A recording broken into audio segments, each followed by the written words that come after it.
Even as a patient, you could see that she was smiling. And she lived her life full of joy and happiness. And as we are continuing with our service, I will invite her sister Laura to come here and share her reflection of Barb.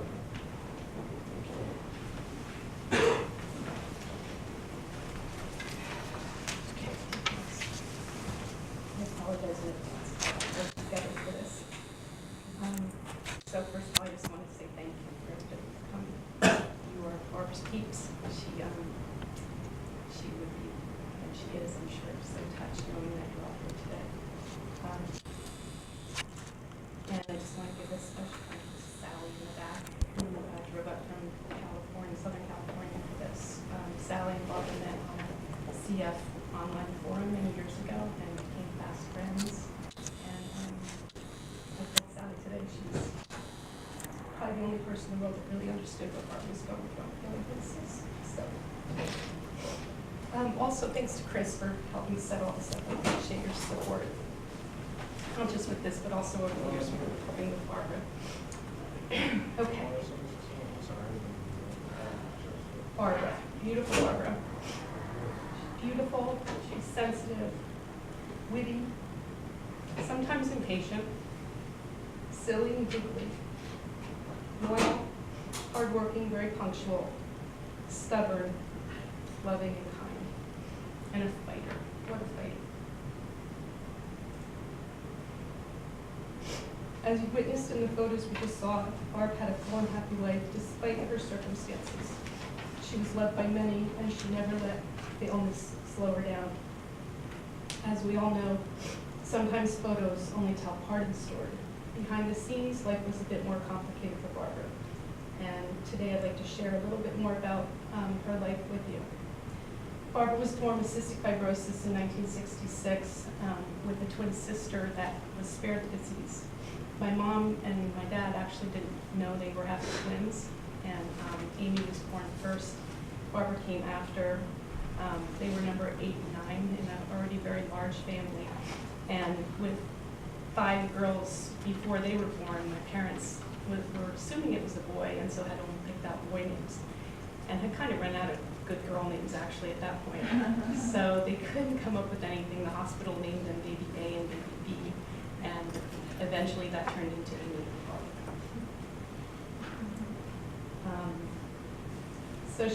Amy went home. Barbara spent the first several months in the hospital getting treatments for her cystic fibrosis. She was diagnosed right away.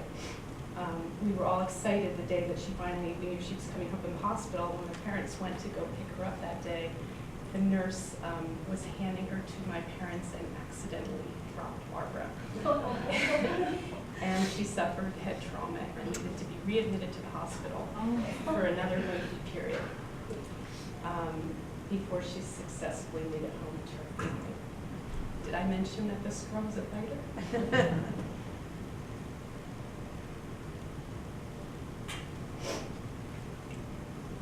Barb reached all of her developmental milestones on time. She claimed her spot in the Pettit clan. Her illness didn't keep her from playing tag, kickball, climbing a tree. She was a badass at ping pong. You could always trust her to keep a secret, even among all those gossiping sisters. Did I mention she was loyal? Even after watching her older sister die from cystic fibrosis, her older sister Ellen died when she was 12. Barbara was determined to live her life as fully and normally as the rest of us. She did an excellent job because most of us forgot she even had a disease, except when she had those coughing fits at night, or she disappeared for periods of time in the hospital. And then she was diagnosed with diabetes as a teenager. But through it all, Barb carried it on with amazing courage and grace. Despite numerous hospitalizations throughout all of her school years, she graduated high school at the same time as her twin Amy, and then she went on to graduate from secretarial school. By the time she graduated from secretarial school, most of her siblings had left home for college and beyond, and Barb found herself a little bit embarrassed still living with her parents at that point. So she worked full-time, she saved her money, she bought her first car, she moved into an apartment on her own, and that was in her early 20s, and she lived alone the rest of her life. Ironically, Barbara grew to be the most independent out of all the Pettit kids. She never asked for assistance or special treatment from her parents. And like I said, she lived alone independently and managed her illness and full-time work up until her last year. She was fairly healthy until her late 30s, and then she landed in the hospital several times and finally ended up on a respirator. And we thought we were going to lose her at that point. That was in 2004. And when she began the long, slow recovery from that, I managed to convince her to move out to California so I could be closer to her and help her. I think the prospect of no snow, and not having to get up in the morning before work and scrape the ice off her windshield before going to work, I think that's what sealed the deal. So Chris and I, the kids, were thrilled to invite her into our home. And our plan for Barbara was to have her live with us. We were talking about building an addition on the house to give her some privacy and space. I was going to cook meals for her. We thought it was time for her to go on disability and tend to her health and get more rest in the California sun. Barb would have none of that. Did I mention she was stubborn? Barb was working within days of arriving in California. A few months later, she announced that she was moving to her own place in Sacramento. I was sad to see her go, but I admired her independent spirit, as always, and I knew the shortened commute to work would be easier for her. So what her day looked like was that Barb would wake up every morning about 5 a.m. She had at least 2 hours of treatments that she had to administer herself before and balance her blood sugars before leaving for work about 7:30 in the morning. Many times she went to work, and those of you that worked with her may have known this, or maybe she hid it well, but she had IVs under her clothes. She was administering her own antibiotics at work. They were home IVs, but Barbara wouldn't stay home with the IVs. She was still out and about. Wasn't going to let it slow her down. She'd come home from work around 5:30, make herself dinner, pack her lunch for the next day, and then go back to her next 2-hour treatment before she crashed at the end of the day. She did that for 10 years while she was working for UC Davis. Did I mention that she was hardworking? Sometimes she'd call me from work on her lunch break and say she's going to be admitted to the hospital that day after work. And would I mind coming and picking her up and taking her there? She felt a little too weak to do it herself. This was while she was working. She rarely took days off at work because she was always worried that a lengthy hospitalization was going to cost her more sick time, and she never knew when that was going to happen. So the days that she did take off were for doctor's appointments or for things like my kid's graduation. She would take the whole day off so that she could get her treatments in, get her meals in, get time to buy a gift, and get over to Davis on time. Did I mention she was punctual? Always punctual. Family was very important to her. She missed her dad and her siblings on the East Coast. And so this 2 years ago, after having to make the difficult decision to stop working, after several serious hospitalizations, she decided it was time to move back to the East Coast. There were many tearful discussions. She knew that her body was weakened from many years of fighting this awful disease. But she knew she didn't want a lung transplant. And she didn't feel hopeful about new medications. She had gotten her hopes up too many times before with that. She confessed to me that she was just simply tired of the struggle and was ready to let go. Would I be mad at her for giving up? Would others be mad at her? Did I mention she was sensitive and loving and kind? There were 3 things that Barbara knew before she left us. She knew that she didn't want to die alone. She almost had a few times. She wanted to get back to the East Coast before she died because she wanted to spend her last Thanksgiving with her family there. So we helped her move back east. She had a festive Thanksgiving with most of her siblings. It was the first one I hadn't had with her in many years, but mostly everyone else was there. And the day after Thanksgiving, Barb was admitted to the hospital for the last time. She took her last labored breath a few weeks later, not alone, surrounded by her family who loved her dearly.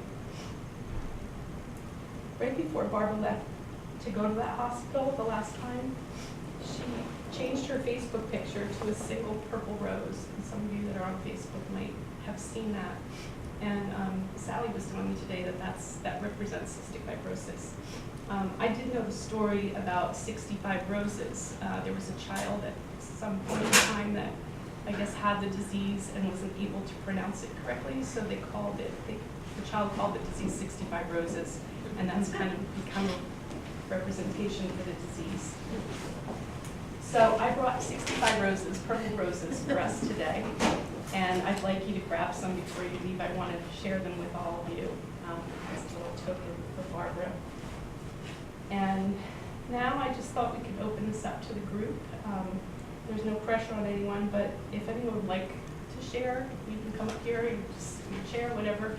And if there's anything you want to say, how you met Barbara, any impressions you had of her, stories or memories. I shared a little bit with you today. I'm sure there's lots of stories that you could share with me and the others here that will make us smile and remember her. So I thought we'd do that, and then we'll wrap up with this song at the end. So thank you all.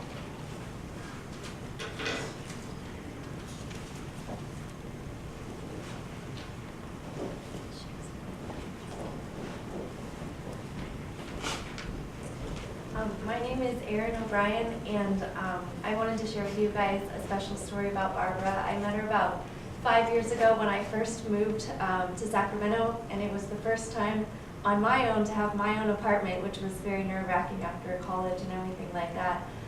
When I moved in, I met this wonderful girl named Hoy, who was parked right next to me, and she said, "Welcome to the neighborhood." She says, "Upstairs is a woman named Barbara, and downstairs, or to the other side of you, is a young lady named Regina."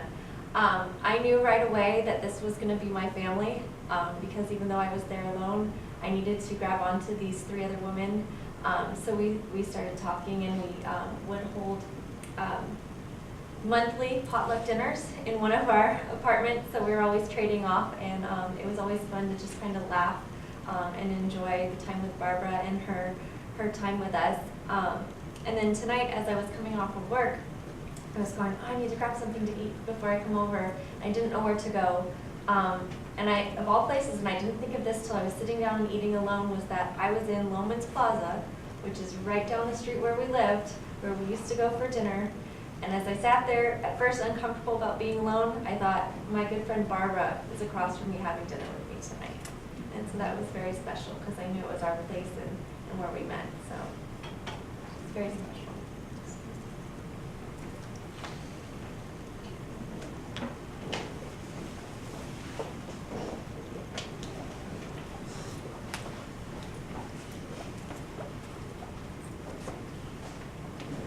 Bob Zallo, the last person I probably worked with. It's hard for me. She was very special. As a doctor, I think it maybe was 2 years before I even knew she had cystic fibrosis. Just one day I heard this machine go in front of my office. What the heck is that? Her IVs, giving herself medications. She was very punctual. She always smiled. She did everything perfect. And I couldn't have asked for any better person to work with. I really miss her.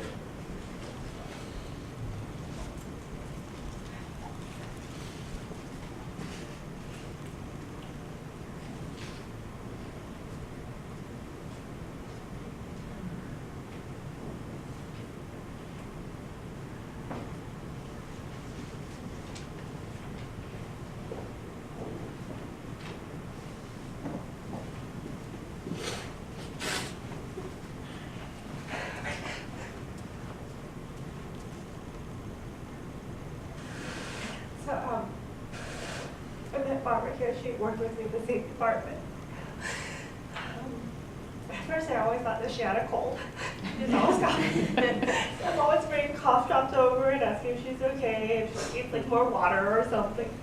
And then one day she told me I'm coughing because I have, and she explained it to me that she has cystic fibrosis and it's normal. And I'm like, oh, okay. She's like, I don't need cough drops anymore. Like, good point.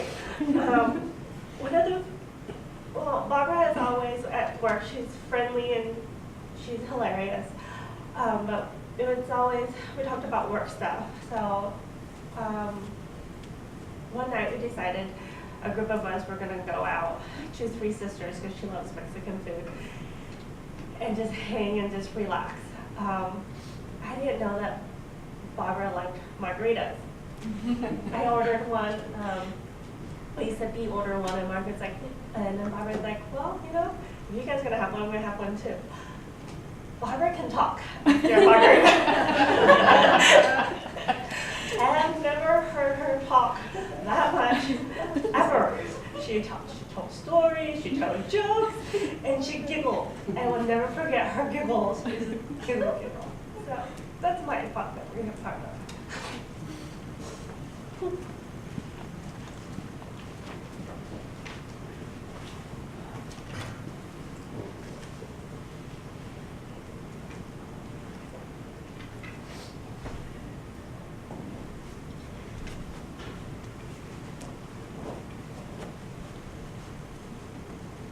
Hi, I'm Donna Blasky, and I met Barbara when she came to our cystic fibrosis clinic. I'm the social worker for the CF care team here at VCD Med Center. And I just want to say she was like the model patient. She never complained. She always did all her treatments she was supposed to. She kept a pretty low profile. But she was the sweetest person, and we always enjoyed seeing Barbara in our clinic, and we do miss her too.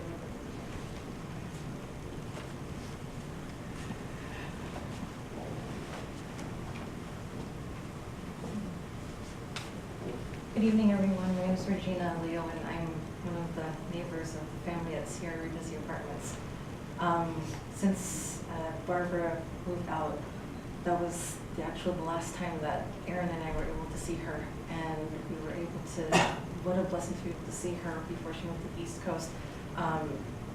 And also, I will never forget how I had no idea that close to the end of her beautiful life, that with all of the treatments that she was going through, she made it out to my house blessing, my housewarming. It was one of the hardest things to do, to move away from your family in an apartment complex. Not everybody can say that they have neighbors who they could turn to for not only politics, but to feel safe and know that you're living alone, but you have these sisters who are your neighbors, who are also family. And it was already mentioned earlier, but she is not only was not only a loyal friend, but someone who just had such a gentle soul and so trustworthy. And every time she was with us, I always felt this ease with her, and knowing that I could tell her anything, knowing that she would keep it to herself. So she's greatly missed, but every time I see the faces of our friends, she's present in each one of us.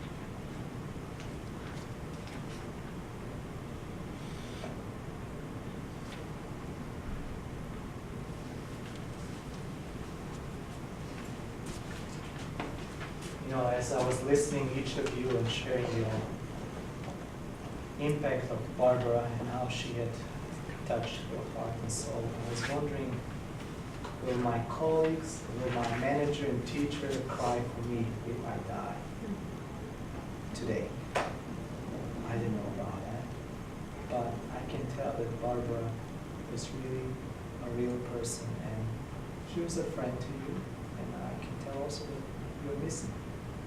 But also I would like to comfort you with the words that one day you will see a better place, a place without the pain, without the hospitals, without doctors, without chaplains. And now I would like to invite our friend who will sing a special song, Melissa and I, fine, long as I can see the light.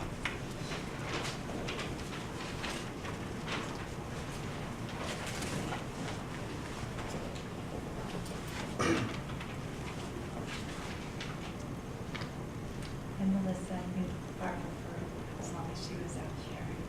No more is family.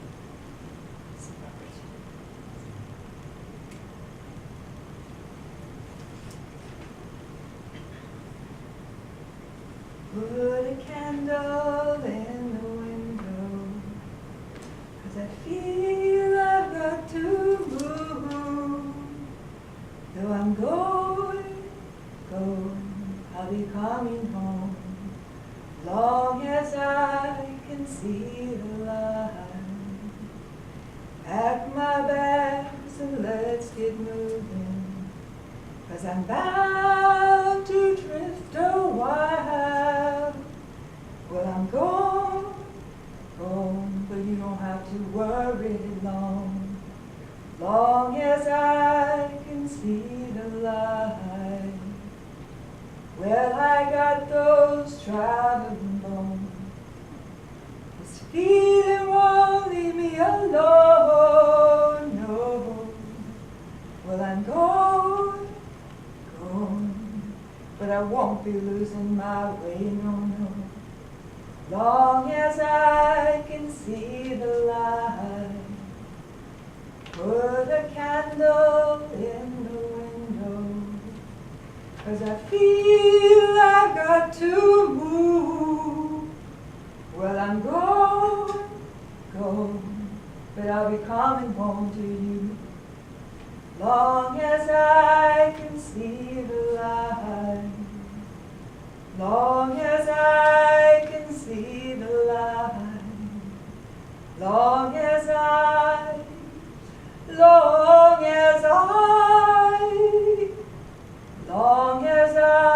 can see the light.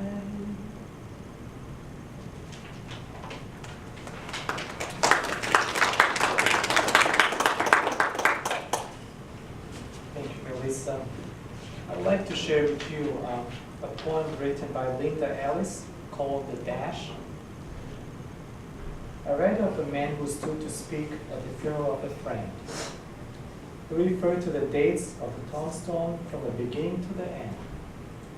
He noted that the first came the date of birth and spoke the following date with tears. But he said what mattered most of all was the dash between those years. For that dash represents all the time that they spend alive on earth. And now only those who love them know what that little line is worth. For it matters not how much we own, the cars, the house, the cash. What matters is how we live and love and how we spend our dash. So think about this long and hard. Are there things you'd like to change? For you never know how much time is left that can still be rearranged. If we could just slow down enough to consider what is true and real, and always try to understand the way other people feel, and be less quick to anger, and show appreciation more, and love the people in our lives like we never loved before. If we treat each other with respect and more often wear a smile, remembering that this special dash might only last a little while. So when your eulogy is being read, with your life's action to rehash, would you be proud of the things they say about how you spend your dash? Let us pray and end our memorial service. God, we thank you for life, and we thank you for Barbara, for everything what she had done for us and everything what she meant to us. We carry her in our hearts, in our thoughts, and we miss her very dearly. Lord, we pray that you will give us a comfort and peace from heaven, and that you will give us that light and hope and faith that one day we'll be able to see Barbara in a place without a pain, a place where we will together be, and we will enjoy life. We thank you for life and hope we have through you. Amen. Don't forget to sign the book there if you have it. Wish you good evening. Peace with you. Please help yourself to roses, there's 65 of them. I don't want to take them all.